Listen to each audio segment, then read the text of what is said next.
Hello, dear students, and welcome to e-learning classes. Children, today in geography, we will start chapter number 9, that is human environment. In this chapter, we will see about the human settlement. Children, settlement से मतलब houses से है. Houses, why do we need a house? We need a house to live in. You all must have studied in smaller classes that a house protect us from wild animal and it give us shelter in hot summer, cold winter or in rainy weather, and also it save us from the various insect. तो house हमारे लिए बहुत ज़रूरी होते हैं. A house can be a hut, a bungalow or an apartment. A cluster of houses form a settlement. जहाँ बहुत सारे घर एक साथ होते हैं बने हुए तो उसको settlement कहते हैं. And the large clusters are called towns and cities.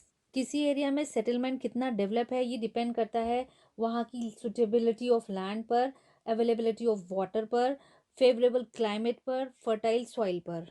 Initially दो ऐसे फैक्टर हैं जो किसी भी सेटलमेंट की ग्रोथ का डेवलपमेंट की ग्रोथ बताता है. जैसे अर्ली ह्यूमंस ने सेटल लाइफ कब शुरू करी थी? जब उनको क्रॉप ग्रोइंग या फार्मिंग आ गई थी, क्योंकि उनको क्रॉप देखने के लिए अपने फील्ड के आसपास ही रहना होता था, especially at the time of growing and ripening. So they had to live close to their field. इस तरह से सेटलमेंट फील्ड के आसपास हो गया. और जब प्रोडक्शन इंक्रीज होता है तो फार्मर के पास अपनी फैमिलीज को फीड करने के लिए इनफ फूड होता है even during the non cropping season, और उनको फूड की सर्च में इधर उधर घूमना नहीं पड़ता है. चिल्ड्रन, जितने अर्ली सेटलमेंट हुए वो ज़्यादातर रिवर वैलीज के पास हुए, क्योंकि रिवर के पास वाली सॉइल फर्टाइल होती है और उनकी क्रॉप के लिए या जो वहाँ पर रुके हुए लोग हैं उनके लिए उनकी क्रॉप के लिए वाटर जो होता है वो रेडिली अवेलेबल होता है. सेटलमेंट टेम्परेरी और परमानेंट दोनों तरह से होते हैं. टेम्परेरी सेटलमेंट शॉर्ट पीरियड्स के लिए होते हैं और इस टाइप का settlement mostly forest, hot and cold desert या माउंटेन्स पर होते हैं.